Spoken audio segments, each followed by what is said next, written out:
Hello बच्चों, हम class 12th के लिए बायोलॉजी में चैप्टर स्टार्ट कर रहे हैं sexual reproduction in flowering plants. अब हम देखेंगे इसके अंदर क्या क्या है। तो यहाँ पे जो फर्स्ट लाइन है लिखा हुआ है इन द फ्लावर, एक फूल के अंदर मेल और फीमेल दोनों ही रिप्रोडक्टिव स्ट्रक्चर्स हैं जिनको हम एंड्रोशियम और गाइनोशियम कहते हैं। मेल रिप्रोडक्टिव स्ट्रक्चर को हमने एंड्रोशियम बोला और फीमेल रिप्रोडक्टिव स्ट्रक्चर को हमने गाइनोशियम बोला। दो पार्ट हैं यहाँ पे, एक जो टिपिकल स्टेमन है, ठीक है, दो पार्ट जिसमें एक टिपिकल स्टेमन है, लॉन्ग एंड सिलेंडर स्टॉक है जिसको हमने क्या बोला, फिलामेंट बोल दिया, और जो टर्मिनली बाइलोब्ड स्ट्रक्चर है उसको हमने क्या बोल दिया, एंथर बोल दिया। तो अगर हम देखें ये वाली लाइन क्या कहती है, ये लाइन कहती है कि ये स्ट्रक्चर किसका है, स्टेमन का। स्टेमन के स्ट्रक्चर में इस पार्ट को हमने कहा एंथर, इस पार्ट को हमने कहा फिलामेंट, ठीक है। अब ये क्या कह रहा है, a typical angiosperm anther is bilobed. ये कह रहा है इसके अंदर दो लोब हैं, हाँ ठीक है, दो लोब हैं, ये फर्स्ट लोब हो गया, ये हमारा सेकंड लोब हो गया, ठीक है। और एक लोब के अंदर कितने, दो थैका होंगे, and each lobe having two theca, और एक लोब के अंदर कितने थैका हैं, दो थैका हैं, इसीलिए इसको बोला गया डाइइथिकस। क्या बोला गया, डाइइथिकस। अब जो एंथर है, एंथर को अगर हम देखेंगे तो इसके अंदर कितनी साइडेड है, चार साइडेड है, इसीलिए इसको हम क्या बोल रहे हैं, टेट्रागोनल स्ट्रक्चर बोल रहे हैं। बना हुआ है किससे, चार माइक्रोस्पोरेंजिया से, जो लोकेटेड है कहाँ पर, कॉर्नर्स पर लोकेटेड है, ठीक है। टू इन ईच लोब, और दो किसमें है, एक लोब, ठीक है। अब लिखा हुआ है the microsporangia develop further and become pollen से। तो ये कहना चाह रहा है, ये लाइन ये कहना चाह रही है कि जो माइक्रोस्पोरेंजिया है ये डेवलप होता है और क्या बना रहा है, ये पोलन सैक को डेवलप कर रहा है। अब अगर हम स्ट्रक्चर देखें, इसका स्ट्रक्चर देखते हैं कि अगर हमने एंथर को यहाँ से कट करा, कट करने के बाद अगर हम एंथर को देखते हैं तो एंथर दिखने में कैसा है,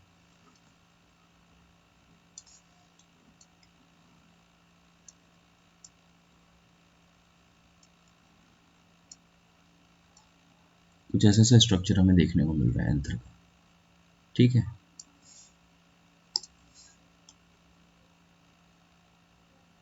कुछ ऐसा स्ट्रक्चर हमें देखने को मिल रहा है एंथर का, स्ट्रक्चर है एंथर का। अब हम आगे देखते हैं इसके अंदर, ये हमारा एंथर का स्ट्रक्चर हो गया। तो ये जो एंथर का स्ट्रक्चर है, अब इसमें अगर हम देखें तो कितने, चार माइक्रोस्पोरेंजिया थे। अब इनके अंदर क्या है, इनके अंदर भी लेयर्स हैं, एक ये आउटर लेयर हो गई, एक इसके अंदर हो गई, एक लेयर और हो गई, फिर इसके अंदर इनकी सब लेयर्स हो गई, है ना। तो अगर हम देखें तो लेयर्स भी हैं इनके अंदर। तो सबसे बाहर वाली जो लेयर है उसका नाम है एपिडर्मिस, उसका नाम क्या है, एपिडर्मिस। एपिडर्मिस के बाद आता है अंदर एंडोथेशियम, एंडोथेशियम, एंडोथेशियम के बाद है मिडिल लेयर, एंडोथेशियम के बाद है मिडिल लेयर, और मिडिल लेयर के बाद है यहाँ पे टैपेटम। और ये अंदर क्या है, ये अंदर कुछ टिश्यूज हैं, इन टिश्यूज का नाम है स्पोरोजीनियस टिश्यू। क्या नाम है इनका, स्पोरोजीनियस टिश्यू। अब आगे देखते हैं कि यहाँ पे स्ट्रक्चर देख रहे हैं हम किसका, माइक्रोस्पोरेंजियम का। तो लिखा हुआ in a transverse section a typical microsporangium generally surrounded by 4 wall layers, जिनका नाम है epidermis, endothecium, middle layer and tapetum. तो लिखा हुआ है the outer 3 wall layers perform the function of protection and dehiscence of anther. तो ये बाहर की जो 3 लेयर्स हैं ये क्या काम कर रही हैं, ये प्रोटेक्शन का काम कर रही हैं। क्या प्रोवाइड कर रही हैं, प्रोटेक्शन प्रोवाइड कर रही हैं। और जब एंथर जब मैच्योर हो जाता है तो उसके डाइसेंस में हेल्प करें। डाइसेंस मतलब उसको फाड़ना, ठीक है, ताकि उसमें से क्या रिलीज हो सके, उसमें से पॉलन रिलीज हो सके। जो इनर मोस्ट वॉल लेयर है, जो ये ग्रीन कलर में मैंने शो किया, जिसको हम क्या कह रहे हैं, टैपेटम कह रहे हैं। इनर मोस्ट वॉल लेयर है जिसको हम टैपेटम कह रहे हैं। ये नरिशमेंट प्रोवाइड करता है किसको, डेवलपिंग पॉलन ग्रेन को। साथ ही साथ अगर हम देखते हैं तो ये कैसा होता है, मल्टी न्यूक्लिएटेड है, मोर देन वन न्यूक्लियस पाया जाता है इसके अंदर। इसके अंदर एक से ज्यादा न्यूक्लियस पाया जाता है। और अगर इसके अंदर हम देखेंगे टैपेटम के बारे में थोड़ा सा, तो नरिशमेंट प्रोवाइड तो कर रहा है, ये नरिशमेंट प्रोवाइड कर रहा है किसको, एक बार एग्जाम में क्वेश्चन आया है तो वहां पे नरिशमेंट प्रोवाइड पोलन ग्रेन ना लिख के वहां पे लिखा था माइक्रोस्पोर मदर सेल। तो यहाँ पे हम ये भी लिख सकते हैं nourishment of microspore mother cell. क्या प्रोवाइड कर रहा है, नरिशमेंट प्रोवाइड कर रहा है, nourishment of microspore mother cell. आगे बात करें तो सिक्रीशन भी करता है एंजाइम का, सिक्रीशन ऑफ एंजाइम। साथ ही साथ यही जो टैपेटम है, ये एक्साइन के लिए, जो पॉलन ग्रेन का पार्ट बनता है एक्साइन, उसके लिए बना रहा है क्या, कुछ कंपोनेंट बना रहा है, जिस कंपोनेंट का नाम है यूबिस ग्रैन्यूल।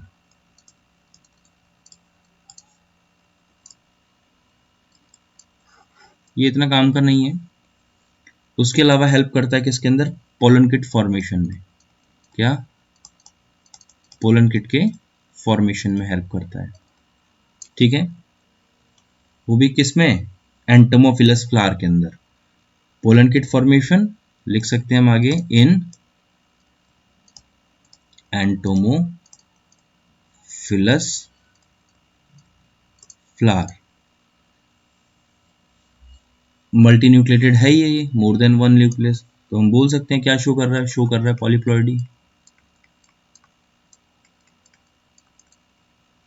तो हम बोल ही सकते हैं, ठीक है।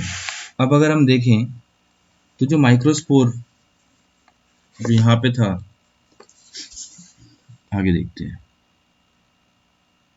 आगे देखते हैं। तो ये जो माइक्रोस्पोरोजेनेसिस है, तो माइक्रोस्पोरोजेनेसिस क्या है, जो माइक्रोस्पोरोजेनेसिस है, the process of formation of microspores from pollen mother cell through the process of meiosis. मतलब कहना ये चाह रहा है कि जो यहाँ पे जो पोलन मदर सेल है, जो पोलन मदर सेल है, ये पोलन मदर सेल है, पोलन मदर सेल क्या परफॉर्म कर रहे हैं यहाँ पे, मियोसिस। क्या कर रहे हैं, क्या परफॉर्म कर रहे हैं, मियोसिस परफॉर्म कर रहे हैं। मियोसिस परफॉर्म करने के बाद यहाँ पे बन रहा है माइक्रोस्पोर टेट्राड। क्या बन रहा है, माइक्रोस्पोर टेट्राड बन रहा है। और यही माइक्रोस्पोर टेट्राड आगे चल के क्या बनाना है, पोलन ग्रेन बनाने वाला है। क्या बनाने वाला है, पोलन ग्रेन बनाने वाला है। इसके अंदर इसकी लेयर होगी, एक को हम एक्साइन बोलेंगे, एक लेयर होगी इंटरनल, उसको हम इंटाइन बोलेंगे। इनके अंदर सेल्स भी होंगी, फिर इनके अंदर सेल्स भी होंगी।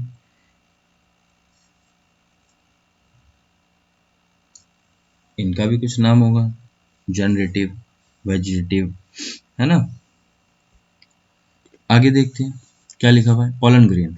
पॉलन ग्रेन ये आगे डायरेक्टली तो हम देखते हैं पॉलन ग्रेन। पॉलन ग्रेन जो कंसिस्ट है वो दो लेयर से मिलके बना हुआ है, ठीक है। जो इसकी आउटर वॉल है वो थिक है, बाहर वाली वॉल जो है वो थिक है, जिसको हम क्या कह रहे हैं, एक्साइन कह रहे हैं। और जो इनर वाली है, ठीक है, वो थिन है, उसको हम क्या कह रहे हैं, इंटाइन कह रहे हैं। तो यहाँ पे दो लेयर हैं, एक का नाम एक्साइन और एक का नाम क्या है, इंटाइन। आगे बात करते हैं, any certain place the exine is very thin. कहीं कहीं पे क्या है, ये एक्साइन लेयर बहुत ज्यादा थिन है, जैसे ये रीजन बनाया है यहाँ पे, ये बहुत ज्यादा क्या है, थिन है। तो क्या कह रहा है, ये जो थिन वाले एरियाज हैं इनको हम बोलते हैं जर्म पोर। क्या बोलेंगे इनको, जर्म पोर। इसका एक और स्ट्रक्चर दिखाते हैं, अगर इसका एक और स्ट्रक्चर दिखाते हैं, अगर हम बोलें कि ये हमारी क्या है, इंटाइन लेयर है, इस इंटाइन लेयर के ऊपर यहाँ पे एक्साइन शो कर रहे हैं। तो एक्साइन लेयर जहाँ पे प्रेजेंट नहीं है उस वाले पार्ट को हम क्या बोल रहे हैं, जर्म पोर बोल रहे हैं। जैसे ये पार्ट है, इस पार्ट को हम नाम दे रहे हैं जर्म पोर। और ये जर्म पोर वही रीजन है जिससे बाद में पॉलन ट्यूब इमर्ज होने वाली है। तो यहाँ पे लिखा हुआ भी है द एरिया, इस एरिया को हम क्या कहते हैं, जर्म पोर कहते हैं, जिसमें से क्या एक पॉलन ट्यूब इमर्ज होने वाली है। ठीक है, अब यहाँ पे पॉलन ट्यूब कैसे इमर्ज होगी ये भी देखते हैं। ये जो हमारी इंटाइन लेयर है ये हमारी कॉन्टिन्यूस लेयर होती है। कैसी लेयर होती है, कॉन्टिन्यूस लेयर होती है।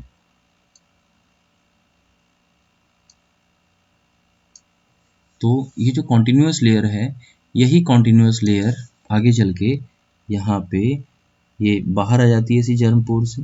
और जब ये लेयर जर्म पोर से बाहर आ रही है तो इसको हम नाम दे देते हैं किसका, पोलन ट्यूब का। किसका नाम देते हैं, पोलन ट्यूब का नाम दे देते हैं। ठीक है बच्चे, आगे देखते हैं क्या कह रहे हैं। तो यहाँ पे लिखा हुआ है exine is made up of complex substance sporopollenin. तो ये जो एक्साइन लेयर है ये बनी हुई है, एक्साइन लेयर ये एक्साइन लेयर जो बनी हुई है एक सब्सटेंस की बनी हुई है। इस सब्सटेंस का नाम क्या है, स्पोरोपोलिन। किसकी बनी हुई है, ये स्पोरोपोलिन की बनी हुई है। It help in fertilisation of pollen grain. ठीक है, और ये किसके अंदर हेल्प करता है, पोलन ग्रेन के, मतलब फर्टिलाइजेशन में हेल्प करता है। क्या, पोलन ट्यूब। लिखा हुआ है pollen grain on reaching the stigma. जब पोलन ग्रेन कहाँ पहुँचता है, स्टिग्मा के पास पहुँचता है, तो इंटाइन लेयर बाहर आती है। कहाँ से, जर्म पोर से इंटाइन लेयर बाहर आती है और क्या बनाती है आगे, पोलन ट्यूब बनाना शुरू करती है। आगे कह रहा है कि जो पोलन ट्यूब है is formed of pectin and cellulose. Pollen tube किसकी बनी हुई है, पोलन ट्यूब बनी हुई है किसकी, पैक्टिन और सेलुलोज। तो जैसे ये एक्साइन लेयर बना हुआ था स्पोरोपोलिन का, वैसे ही ये जो इंटाइन लेयर है, इंटाइन लेयर बनी थी किसकी, पैक्टिन की और सेलुलोज की, पैक्टिन की और सेलुलोज की बनी हुई थी। ठीक है, अब अगर हम देखें the cell of the tube dies and generative cell undergo mitotic division. जो सेल है ट्यूब की वो तो डाई हो गई, लेकिन जो जनरेटिव सेल है उनके अंदर कैसा डिवीजन होगा, माइटोटिक डिवीजन होगा। और वो फॉर्म करते हैं क्या, दो मेल गैमेट। कहाँ पर, पोलन ट्यूब के अंदर। One of the male gamete जो फ्यूज करता है एग सेल के साथ में, और दूसरा मेल गैमेट ठीक है जाके फ्यूज करता है किसके साथ में, पोलर न्यूक्लियाई के साथ में। और इसकी वजह से ये फर्टिलाइजेशन प्रोसेस जो होता है वो कंप्लीट होता है। पॉलन ग्रेन की बात करते हैं, pollen grain of many species cause, मतलब ये एलर्जी कॉज करते हैं, जैसे ब्रोंकियल एप्लीकेशन। कुछ पीपल के अंदर क्या करते हैं, क्रोनिक रेस्पिरेटरी डिसऑर्डर जैसे कि अस्थमा, ब्रोंकाइटिस, ठीक है, पोलन एलर्जी भी कॉज करते हैं। जो पॉलन ग्रेन है वो रिच है किससे, न्यूट्रिएंट से। वेस्टर्न कंट्रीज के अंदर अगर हम देखते हैं तो जो पोलन प्रोडक्ट है in the form of tablet, syrup, ये अवेलेबल है कहाँ पर, मार्केट के अंदर। Pollen consumption has been claim to increase the performance of athlete and racehorse. तो पोलन ग्रेन का इस्तेमाल ये भी करते हैं। लिखा हुआ इन सम, ये इंपॉर्टेंट है, in some cereals such as the rice, wheat, pollen grain lose viability within the 30 minute of their release. मतलब 30 मिनट के अंदर ये अपनी वायबिलिटी को खो देते हैं। लेकिन कुछ मेंबर ऐसे भी हैं जैसे रोजेसी, लेग्यूमिनेसी, सोलेनेसी, ये मेंटेन करते हैं अपनी वायबिलिटी को कब तक, एक अप्रॉक्स मंथ। अब देखते हैं आगे। It is possible to store pollen grain of a large number of species. ये पॉसिबल है कि हम स्टोर कर सकते हैं किसको, पोलन ग्रेन को, कहाँ पर, large number of species in the liquid nitrogen. ठीक है, किसके अंदर, लिक्विड नाइट्रोजन के अंदर -196 डिग्री सेल्सियस में। लिखा हुआ है द जिम्नोशियम रिप्रेजेंट द, अब गाइनोशियम की बात करते हैं। तो गाइनोशियम रिप्रेजेंट कर रहा है किसके, फीमेल रिप्रोडक्टिव पार्ट को क्या कर रहा है, ये दर्शा रहा है। तो गाइनोशियम बना हुआ है किससे, एक पिस्टल से बना हुआ है। अगर ये पिस्टल सिंगल है तो इसको मोनोकार्पलरी कहा गया, अगर यहाँ पे एक से ज़्यादा पिस्टल है तो उसको मल्टीकार्पलरी कहा गया। अगर हम देखें तो यहाँ पे हमारा स्टिग्मा, ये हमारे पास स्टाइल, और ये हमारा ओवरी, ठीक है, इसको हमने क्या बोला, स्टिग्मा। ये हमारा पार्ट है जिसको हमने बोला स्टाइल, ये हमारा पार्ट है जिसको हमने बोला ओवरी। इनको मिलाकर हम क्या बोल देते हैं, पिस्टल बोल सकते हैं। क्या, पिस्टल बोल सकते हैं। अब आगे, अगर ये पिस्टल एक से ज्यादा है, मोर देन वन, और पिस्टल अगर फ्यूज है तो सिनकार्पस नाम होगा, और अगर ये फ्री है तो इनको क्या नाम देंगे, हम एपोकार्पस नाम देंगे। अब आगे बात करते हैं। Each pistol has 3 parts, stigma, style, ovary. Inside the ovary is an ovarian cavity, जिसको हम क्या कहते हैं, लोक्यूल कहते हैं। ये यहाँ पे लोक्यूल हमारा प्रेजेंट है, लोक्यूल लिखा हुआ है। The placenta is located inside the ovarian cavity. तो ये जो ओवरिन कैविटी है यहीं पे क्या प्रेजेंट होगा, प्लेसेंटा प्रेजेंट होगा। Arising from the placenta are microsporangia, commonly जिसको हम क्या कह रहे हैं, ओव्यूल कह रहे हैं। तो यहीं पे क्या प्रेजेंट होगा, ओव्यूल प्रेजेंट होगा। और ये ओव्यूल आगे चलकर क्या बनाने वाला है, सीड, और ओवरी आगे चलकर क्या बनाने वाली है, फ्रूट बनाने वाले हैं, ठीक है। अब लिखा हुआ है the number of ovule in an ovary में बी 1। कुछ ऐसे हैं जिनके अंदर, कुछ ऐसे फ्रूट्स हैं, प्लांट्स हैं जिनके अंदर क्या होगा, सिंगल ओव्यूल, जैसे कि वीट, पैडी, मैंगो। और ऐसे भी हैं जिनके अंदर एक से ज्यादा ओव्यूल, जैसे पपाया, वाटरमेलन और ऑर्किड्स हैं। बाकी हम नेक्स्ट सेशन में कंटिन्यू करते हैं स्ट्रक्चर ऑफ मेगास्पोरेंजियम से।